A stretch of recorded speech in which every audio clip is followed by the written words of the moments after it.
Greetings everyone and welcome to another exciting episode of IT Pro TV. I'm your host Daniel Lowry, and in today's episode, well, we're continuing on with our VCA 6 series. Joining us back in the studio to help us out with that endeavor is our good friend and mentor, Mr. Ronnie Wong. Ronnie, welcome back to the show. How's it going today? It's going great. It's another great day to be right here as we continue to take a look at VCA 6. That is the VMware Certified Associate in version 6. And what we're going to be taking a look at today, of course, is the idea of resource management. One of the challenges, of course, in just a regular standard physical data center is essentially resource management, right? If you think about it just in terms of just basic servers, okay? You buy a server and let's say that you actually have it on that 3-year life cycle and may even extend out to 5 years. Well, those particular servers are still operating today, but the technology in them is about 3, 4, 5 years old.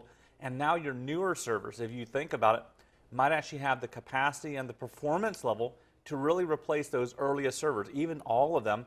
And and actually because of how much more horsepower that you have in your CPU, how much more RAM that you have, how much more storage space, you might actually be doing that. And so what ends up happening then, of course, is that you get an unusual idea of resource management where you're still actually sending stuff to these older servers and you're still getting some latency and some time. And then on the newer ones, they're actually being used, but they're not used as optimized as they need to. So one of the things that they do inside of VMware and vSphere, and one solutions that they offer, of course, is this ability to do what we call dynamic resource management, okay? And that idea is actually fairly simple. That means to be able to do it on the fly, automatically making sure that this actually is done seamlessly in the background instead of you and I having to come together for a meeting and realizing, hey, those servers, those older servers, or that older SAM that's actually still there is really where our bottleneck's coming from. And right now we just don't know what to do with it.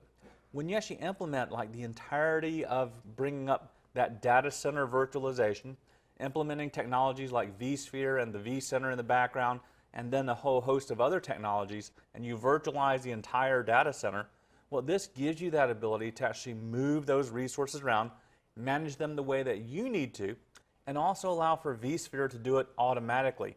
And that means that when demand actually increases, we can actually put more resources there.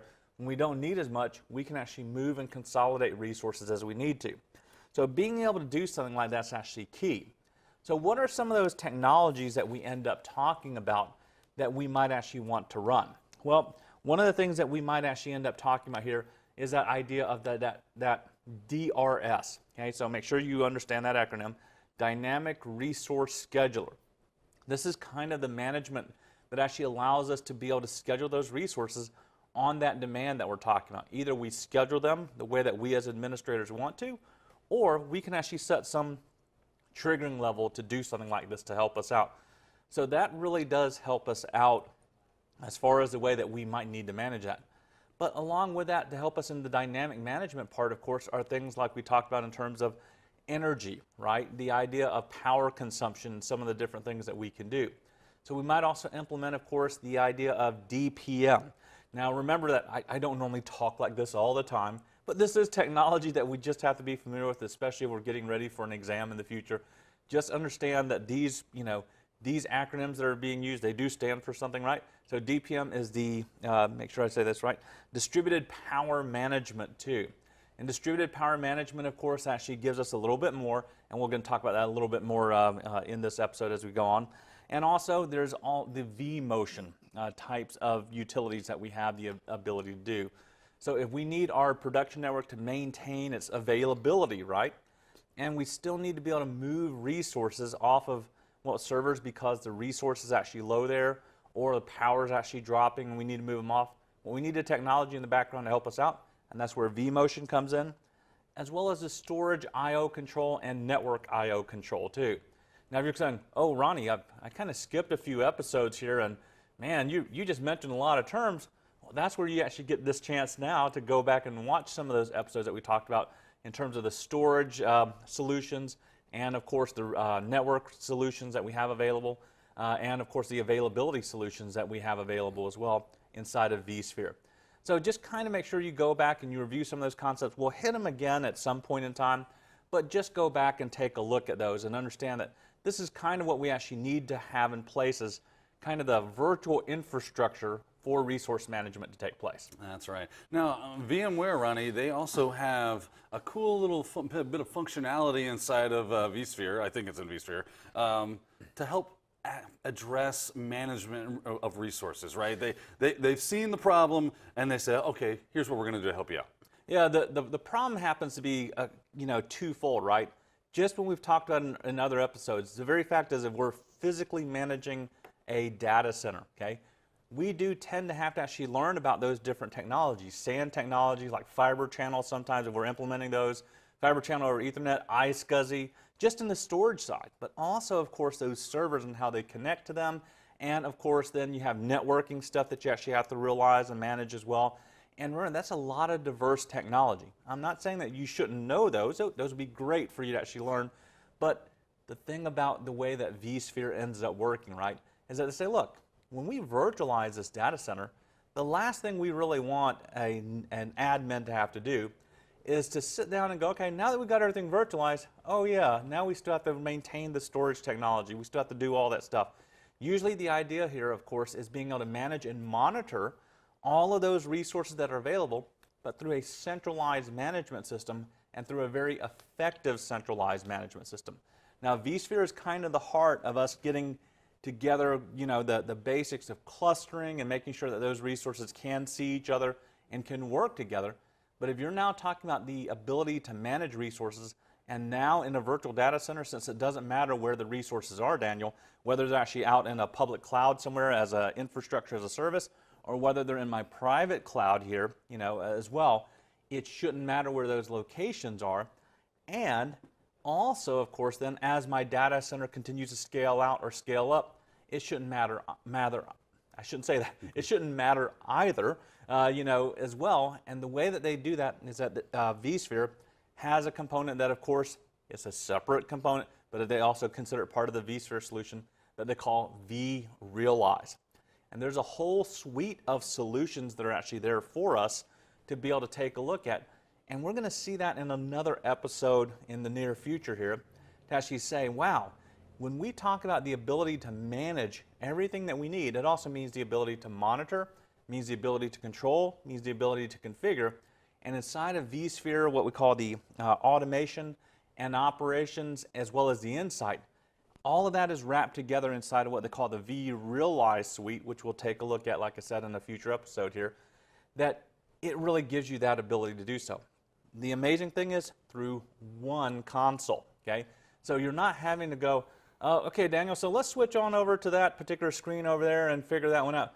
Oh, on this one you have to manually command line it and figure out that, and then, oh yeah, here's a new system, and you just got to read the book on it because there's nothing really that we can do besides actually get the PDF and start reading about it and figuring it out here.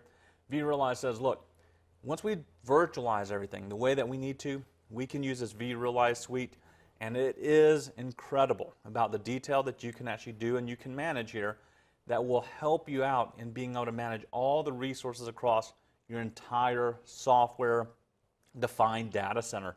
And that's really the goal and idea of data center virtualization, is that SDDC, so that we can do that. So there's a bunch of amazing technology that's actually right there for the management, as well as just understanding in the background, all these technologies do need to be there. And once they're in place, they really are going to help us to manage our resources much more effectively. That's right. You got to be aware that a lot of times when we're allocating resources, I've got maybe 3 ESXi servers. I've got vSphere running, and maybe one of my ESXi servers is it's lagging along. It's limping. It's not doing so hot. Maybe I add another server, something to that effect. Maybe I want to equal out what's going on with each of one of my servers. I want to have the same amount of virtual machines on each one, just try to make things even. And sometimes that's going to involve us actually moving VMs around. We got to shuffle, right? We got to do the 3-card Monte with our VMs. Ronnie, VMware, vSphere, they've done a great job. It's here as well. This is probably my favorite portion of the VMware suite of software, and this is vMotion we're talking about. vMotion, to me, just like you, right, it's kind of the neatest thing that it does, because if you've worked with virtualization, just even on your own desktop machine, you kind of realize, especially if you do it like on a laptop, if you're like me, you don't pay attention, and all of a sudden you're in the middle of working, the battery dies. And sometimes it does give you a warning. Sometimes if you're like me, you're not paying attention and it doesn't. You're in the middle of work and it just dies and it's gone. So now you have to plug everything back up and bring everything back into, into existence in the way that you want to. And of course, at the same time, you're having to remember what you did and what you didn't do. Did you save it? Did it not? Well, the good thing is most of that hosted technology today really does go ahead and do a save state for you even before it shuts down, okay? But in the early days, it didn't. It was just like you turned off the machine by holding the power button down and it was just gone, okay? Well, the thing about the same thing when you actually think about it in a data center level, you don't want anything like that to happen. So what are the concerns that we have at a data center level, especially if we have, well, our VMs running production servers? Well, it's the idea, of course, of failure at the hardware level, right? And the SX host goes down, okay? Well, how do we actually use something inside of VMware to help us to manage that? Also, what if the operating system in the VM itself also goes down, okay? So how do we actually manage stuff like that as well? And then, what if the only place that I can move it, like what Daniel was saying, to redistribute the load, or to actually say, I need to move it off of this failing device over to another one, but the other one's actually in a different location.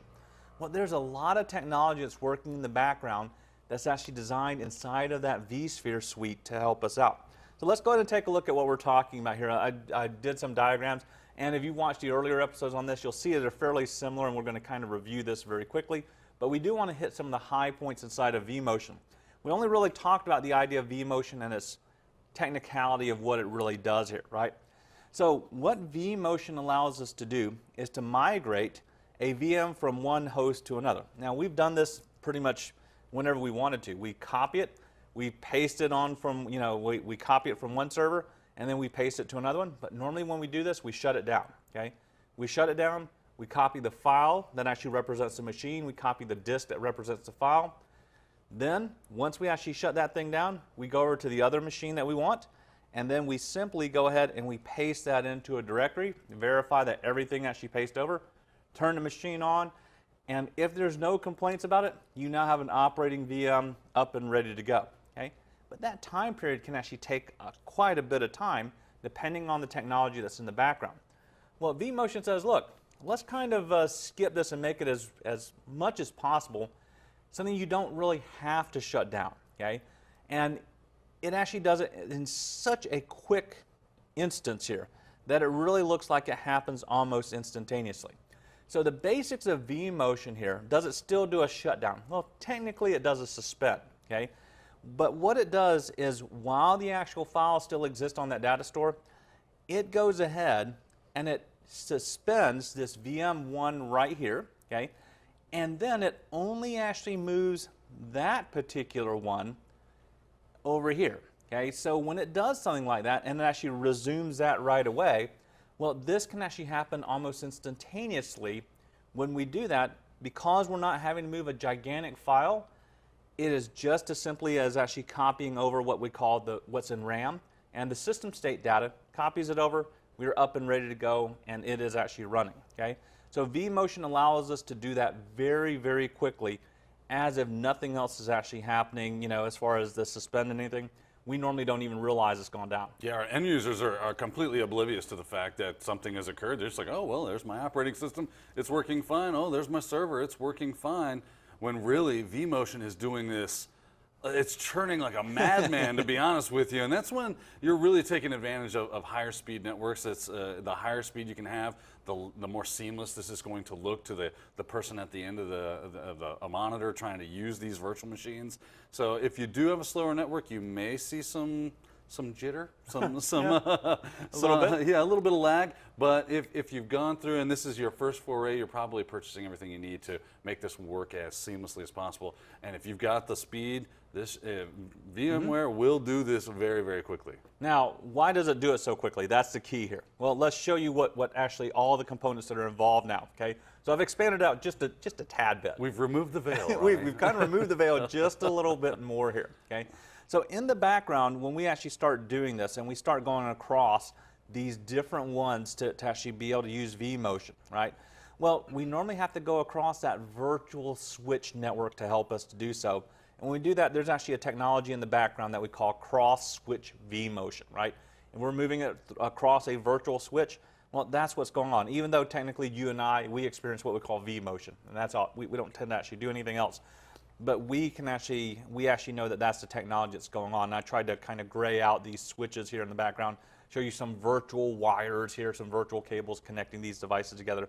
Well, we can do that. Now, as we actually move that, let me see if I can, I'll have to move this one out of the way, or let's see if it actually lets me send it backward there. And then if I can grab that, oh, I can. Let's say that I move this all the way over here to, let me just do this one for right now, because this actually makes sense, and then I'll move the, one more. Well, maybe not. Let me try that again. You know, the idea of me, let me do that. All right, now I can do this, okay?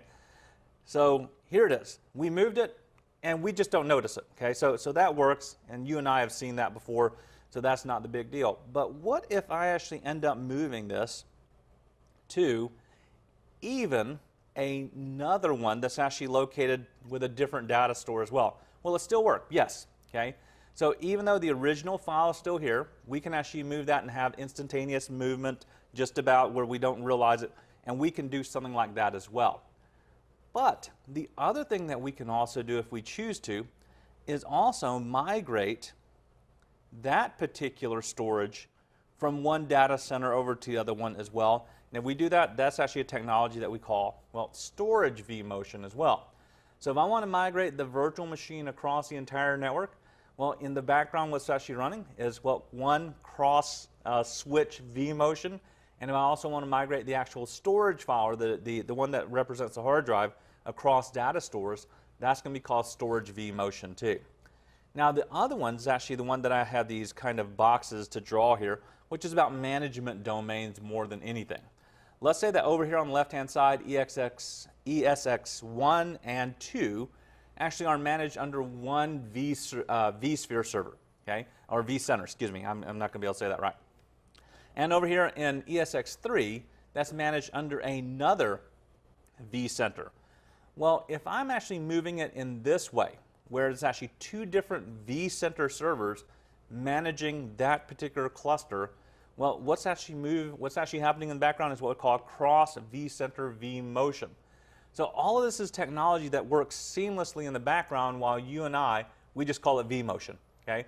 So it's kind of neat that, you know, you and I just call it vMotion and we go, oh, we know it works this way, but here's the basic breakdown of the technology. You got to know that cross vCenter vMotion is there, cross switch vMotion, as well as the storage vMotion. All that actually makes up kind of the conglomeration of the vMotion technology that brings everything together to help us. And if you think about that in terms of resource management, right, we can bring these servers down or actually move them for any reason that we want to. And if it happens to be because of resource utilization, perfectly fine. The good thing is what the technology that helps us do it is actually right there for us. And we actually do need to implement it, turn it on. We can configure a little bit of it, but just kind of realize that that's kind of the technology that you're talking about. So make sure you understand those particular scenarios, right? So from one machine over to the other one, it's just our basic vMotion. If we're now also moving the data store itself, it also involves, of course, storage vMotion. And we're actually now also moving it, you know, again, even to the, from one host to another one, it's going across that virtual switch. Remember this idea as well, the switch vMotion that's also right there. So it can get a little bit confusing, but I'm hoping this diagram helps out a little bit so that you can actually kind of understand what's going on in the background. You and I, we'll call it vMotion, and we'll probably be fine with it. And hopefully we don't get V-motion sickness. Yeah, V-motion sickness. We're moving things around. I'm not feeling good here. Yeah. I really don't want to move that VM over there, but sometimes that's just the way the cookie crumbles. And just like you think about here, right? You know, you and I, we might make decisions to move those just because we're like, you know, I just want to test and see if it works. But in the background with that distributed resource scheduler and everything else that goes on, it can happen very easily for those virtual machines so they can get the performance that they need, or if we need to consolidate power and save power, it knows at a low power state at times, right? That is like, all right, let's just move that VM over to this one over here, and we can actually even shut that one ESX host server down so that we could save a little bit of energy for this period of time. So it's amazing when all the technology is so well integrated that they've thought about how all this stuff fits together. That's what makes it neat. Yeah, it's a pretty well-oiled machine, that's for sure. And Ronnie, you actually set yourself up for a really good segue, to be honest with you, because we need to talk about distributed resource management. We need to talk about distributed power management, high availability. So yeah, Ronnie, take it away. All right, so so let's come back to that distributed resource scheduler again, okay? Now remember that when we start taking a look at that, once that technology is set up, it allows us pretty much to be able to take all of the computing resources that we have available to us. CPU, RAM, storage, you name it. It takes all that, and even the networking portion, and aggregates it into a nice capacity pool. In other words, you can take as much or as little as you need to, and it can say, look, here's what your VM is going to have access to. And that's what you normally need. So that means you're not limited by the hardware that you installed that VM on, okay? So let's say in that example that I used at the very beginning of our episode here, where you do have those 3, 4, 5-year-old servers, and Daniel, you created a VM on those, okay? Well, the way that I started, right, you didn't actually get to move that VM off to another machine, just because you wanted to. It was pretty much like, no, you got to keep that same hardware. You got to make sure that it's actually there. It's going to lose its licensing. It's going to not work the way that it needs to. Well, you name it. Things could actually end up happening in some of that stuff. But now what are they saying? Well, with the distributed resource scheduler, you don't have to worry about things like that because it aggregates it into this one big pool, and every VM that you create that's going to be created on those clusters or those management stores there in the way that they want, they'll essentially see kind of a generic resource is what they'll see, okay? So what does that give us the ability to do as well, okay? Once we actually have that, it means we can now allocate the resources based on two things, okay? We can actually set up predefined rules if we want to, okay? Or we can actually prioritize a resource so that those that have higher demands can actually utilize what they need to, okay? So we have some applications that are of higher value. So let's take, for an example, the lifeblood of all networking, communications in most offices is email, right? Heaven forbid an email server goes down. The other one, of course, is printers, and I always make a joke about that in every episode. But you or in every show that I do, printer goes down, email goes down, you might as well have just said, I'm just going to commit. Don't go to work today. Yeah, just don't even go to work. Yeah. So, you might as well have said, oh yeah, I brought that server down on purpose, even if you didn't. So those are some of the things, right? Well, those high availability, those resources that really need that access, you want to prioritize that, verify that they always have the resources that need. DRS is actually what allows you to be able to do that. The goal here behind DRS is fairly simple. No planned downtime, okay? And that is the key. You need to work on servers, perfectly fine, or you need to replace RAM in an EXS host, perfectly fine, okay? You simply use that dynamic resource scheduler and you say, hey, look, this server's going down at this particular time, and it will automatically start migrating using vMotion in the background to actually do everything that we want it to, and then that server's going to become free and available. Turn it off, add in what you need to, and then from that point on, you can actually allow it to do that. So that dynamic resource scheduler is actually very cool to help us out. When we have lower resource utilization, it can say, look, Daniel, you actually say that this particular email server, it needs this, and this machine doesn't have that much RAM left. It can go, all right, let's use vMotion to do it. Move that across over to another one that has available resources. So very impressive here about what the distributed resource scheduler can help us to do. And what does that ultimately mean for our servers, Ronnie? Yeah, well, what it ultimately means, right, is that for us, we absolutely can have that ability, right, to not worry about whether one server goes down or not, because the idea of the resource management, right, takes care of it, okay, dynamically. That means, Daniel, it's 2 o'clock in the morning, one of the servers goes down, and Daniel just hangs up on me. And the reason why he can do that, I do. Yeah. The reason why he can actually afford to do that is, one, I'm not his boss. Okay, that's probably the big one. Okay, two is Daniel has confidence in what? If DRS is turned on, it's going to take care of it. Yeah, I like to think of it as like a fixer, right? Have you ever heard of that term, a fixer? A guy's like, don't worry, I know you got a mess going on here, but I'm going to take care of it for you. You just you go back to your sleeping and have a good day, right? So I'm sure there are a lot of admins out there that are just in love with that feature right here. Well, Ronnie, what else do we need to know about distributed? Yeah, the distributed resource scheduler also works in conjunction not only with things like vMotion, right, to be able to move things around the way that we need and to aggregate the pool of resources that we have so that we can distribute them however we need to, but also about power management. One of the strangest things in the world, right, is data center power consumption. I mean, bills have to be high, okay? And so when bills are high, people normally go, hey, how do we conserve a little bit more power in our data centers so that we can drop that bill significantly?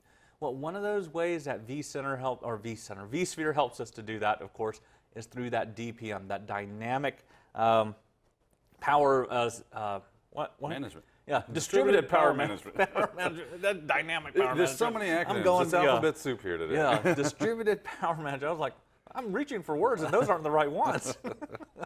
Distributed power management is one of the neat features that, again, works in conjunction with all the rest of the stuff that we talked about. So I've been mentioning this over and over again, and this is also something I find fascinating as well, that you can actually set up this dynamic power management to do what we talked about, consolidation of servers, or to power up servers as well. If you have everything kind of scheduled out, if you have everything working, vMotion's working fine, all the other things are actually working well, the distributed power management. You're bound and determined. I am going to say dynamic no matter what. I'm going to call it that. So in this one, it can actually sit there and take a look at the data center, your VM hosts, right? If your ESX hosts are actually running, let's say at full steam and power, okay? The dynamic power schedule says, okay, that's fine. But if it actually can, and you can actually manage this the way that you want to, you can say, hey, look, when those resources are not required, let's do this. Let's consolidate and push all those servers off to 2 out of the 3 instead, and then power down that third one, okay? Then at a appointed time, okay, in other words, you can actually schedule that time, or when a VM says, I need to kick up some power, okay, it can actually say, look, because this VM needs power and it needs its resources here, it can power up that third ESX host and then move that using vMotion in the background, move that thing over there, and now you always have it. So it actually does protect that ability for you to conserve power, but at the same time, preserve power. So kind of an unusual contrast there, but it preserves power for the VM. It actually, protects, power for the VM, but allows you to also power down when you don't need that physical host. So very neat technology there. Yeah, and what's the coolest part about all this when we take these distributed types of technologies that they put into vSphere is that it leads to what? High availability, right? Mm-hmm. It makes sure that when you need resources, they're there and that it gets them. And that means my server's online. That means my systems are up and running. And that's where we want to be. We want to have the highest level of availability as we can get. We always talk about the 5 nines, the mythical 5 nines, if you can get it. But that's what it's all about, is trying to reach that goal of high availability, right, Ryan? Yes, when you start talking about the idea of high availability, one of the key distinctions here, right, we normally talk about in contrast with fault tolerance as well. So let's go ahead and do the same thing. Let's take a look at my screen here, and that will help us out. So in high availability, what are we really protecting, okay? We're actually trying to make sure and say, hey, look, that VM that's doing whatever service it wants, email, web server, whatever it might be, okay? So let's say it's a web server this time. And if all of our traffic is driven there to that particular web server, perfectly fine. But what happens when that ESX host goes down, okay? Well, without high availability, same thing, okay? The host goes down, well, the VM's going to go down. We're going to lose customers. People aren't going to be able to get access to the material that they need or the resource that they need. That's not a good day for anybody, okay? With, of course, vSphere then, you can actually implement high availability, okay, vSphere high availability, and when you do so, it protects that VM against what? Well, against this, against that ESX host going down. Because of the distributed power management system, right? And the dynamic resource scheduler and vMotion and everything else that we've talked about in this episode, okay? It can actually sense that, hey, something is happening with this server and say, hey, at this level of agreement here, right, that if I start sensing this, we're going to automatically use vMotion and just make sure that that gets over there, okay? So that way, you're always actually up and available, and you don't have to worry about this thing happening. Now, the other way that it does it to ensure that we have that 100% uptime that we can do, or close as possible, is what we talked about here in fault tolerance as well, okay?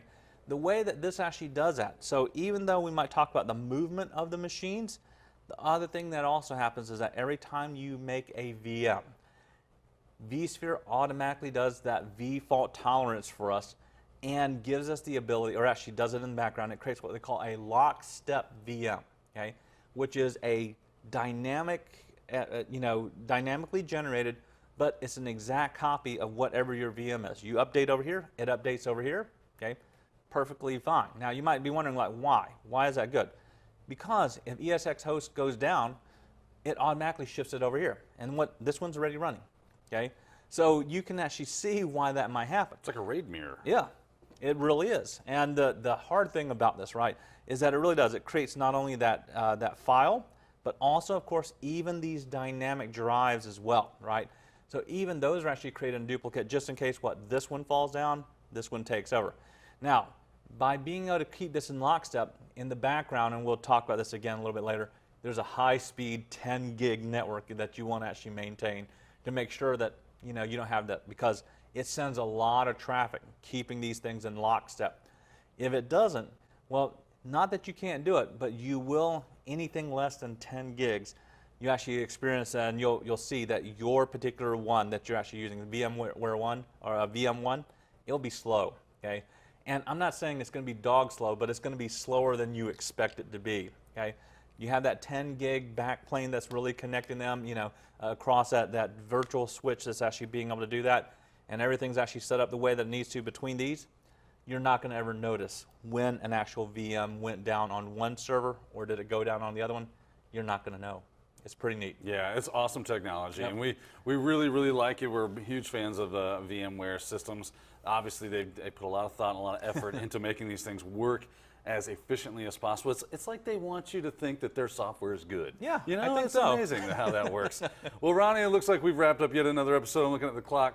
Time has dwindled away on us. Thank you for stopping by and explaining resource management inside of vSphere for us. We appreciate that. We thank you guys for joining us today and watching. Hopefully you learned a little something and maybe was even a little bit entertained. We're going to go ahead and sign off for IT Pro TV. I've been your host, Daniel Lowry. And I'm Ronnie Wong. We'll see you next time.